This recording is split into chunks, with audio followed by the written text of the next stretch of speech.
E ontem, aqui no Bom Dia, eu conversei com o vice-presidente da Câmara Setorial da Indústria do Vestuário, José Carlos Bergamin. Ele fez um alerta sobre a grave crise que afeta o setor de confecções aqui no estado. Só no ano passado foram 1.200 demissões. Vamos rever um trechinho dessa entrevista.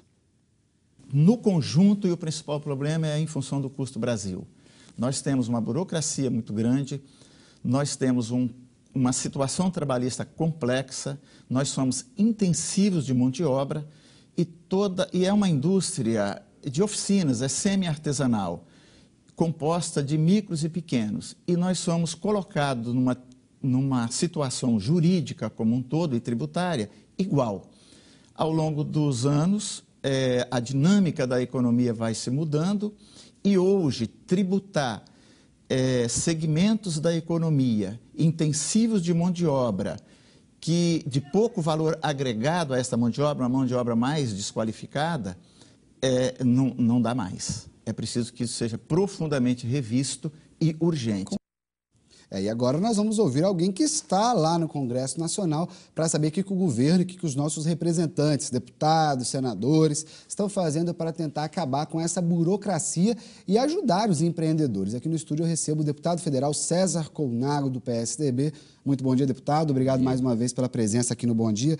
Deputado, esse pedido de socorro do pessoal da indústria de confecções, eu acho que pode se estender por vários empreendedores, principalmente aqueles micro e pequenos empreendedores, não só do Espírito Santo, mas do Brasil, que vem sofrendo com carga tributária, com burocracia. Como é que está essa discussão lá em Brasília, deputado? Primeiro, os microempreendedores nesse país, eles são sobreviventes, porque parece que o Estado, com a sua burocracia, independente até de governos, está sempre tentando inviabilizar o seu negócio, né? São problemas na área tributária. Nós temos o Sistema Nacional Tributário é o mais complexo do mundo. É o que mais se gasta horas para você tentar com que a sua empresa não fique devendo algo à Fazenda Federal ou mesmo os estados. Nós temos também uma legislação trabalhista das mais complexas e difíceis e as reformas pararam. Na verdade, desde 2004, você não vê mais nenhuma reforma. O que é fundamental? É fundamental que as reformas continuem. A reforma tributária, e aí a presidente Dilma tem falado da reforma fatiada, nossa visão é de que a reforma tributária, juntamente com a revisão do Pacto Federativo, ou seja, dos deveres e direitos dos estados, da cidadania, são fundamentais para que nós possamos ter uma correspondência entre aquilo que é necessário para produzir, para desenvolver e para distribuir, com aquilo que você tem de receita tributária. Nós temos um estado gigante hoje. A carga tributária, Vinícius, nos últimos quase 20 anos, saiu de 25 para 37. Quer dizer, é uma carga tributária, além de complexa, pesada, e pesada principalmente sobre os pequenos. Pois é, deputado, hoje em dia muitos jovens, principalmente aí os jovens que estão aí começando a vida profissional, desanimam de abrir um negócio, desanimam de começar o negócio ou de tocar o negócio dos pais. O Bergamin comentou isso comigo ontem, que os filhos hoje das pessoas da indústria das confecções veem os pais sofrendo tanto com a questão da carga tributária que não querem mais tocar o negócio, aí deixa de gerar emprego, deixa de gerar renda para o país e acabam preferindo fazer um concurso público, digamos assim, que depois ele vai ter uma vida mais sem tanto problema com essa burocracia toda ou preferem seguir uma outra carreira.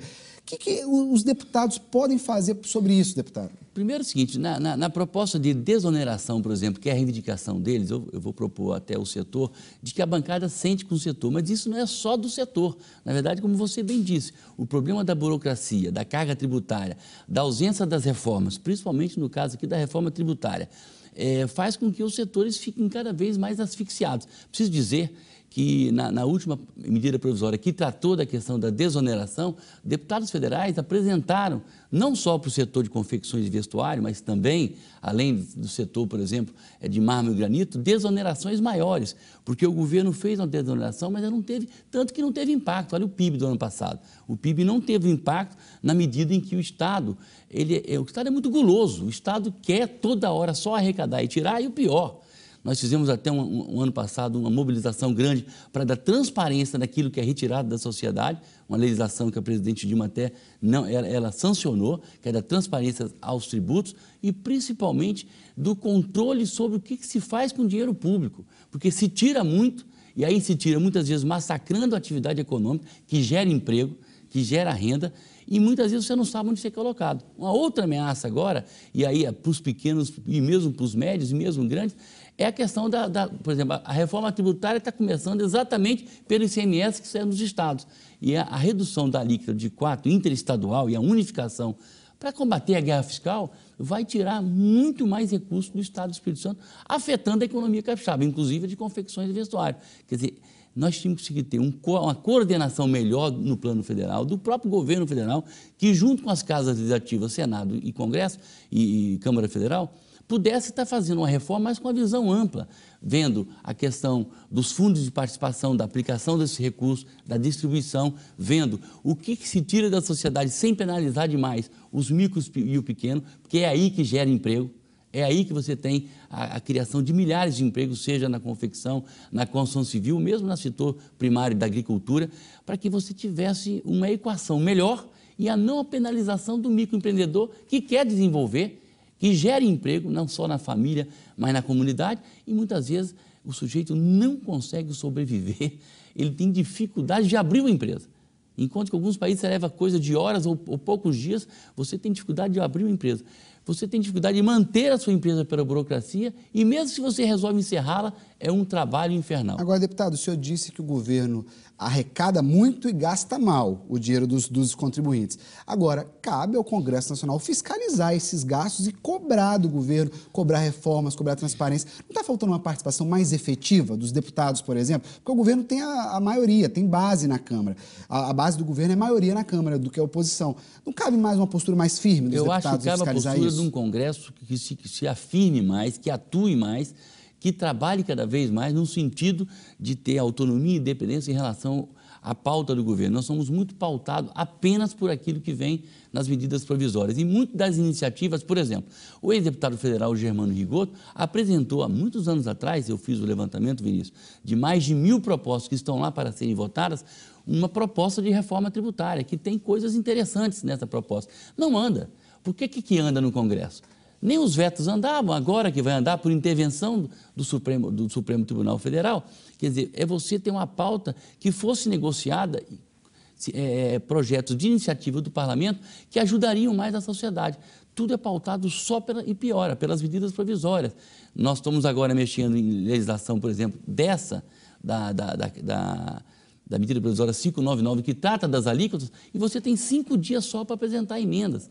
Eu cheguei lá na segunda, agora, dessa semana, antes do Carnaval, tínhamos até sexta-feira. Pra você ter ideia, as últimas emendas, eu pedi um deputado de Brasília que estava na sexta, porque nós vimos que ainda poderia apresentar coisas no diálogo aqui com o governo do Estado, com a Secretaria de Estado da Fazenda, e apresentamos na sexta-feira. Quer dizer, é muito pautado por medida provisória. Quer dizer, o Estado brasileiro é quase legislado por medida provisória e pouco tempo se dá para fazer um debate e, principalmente, as iniciativas dos parlamentares, o próprio parlamento não valoriza. Deputado, então, para a gente encerrar, agora que, digamos que o ano começa de fato, né, no Brasil, depois do Carnaval, o que a gente deve ter de destaque no que diz respeito a essa legislação tributária que já deve estar em votação e deve ser discutida agora nos próximos dias, no início dos trabalhos no Congresso? Quer dizer, a medida 599, a medida provisória 599, trata da unificação das alíquotas, que é a chamada famigerada reforma tributária fatiada. Nós estamos tentando nos proteger, porque o Espírito Santo vai perder muito de receita, e isso vai impactar nos pequenos municípios capixabas. Eu acho que defender uma reforma tributária sem penalização de nenhum Estado é a meta nossa. Ok, deputado César Colnago, muito obrigado pela sua participação aqui no Bom Dia.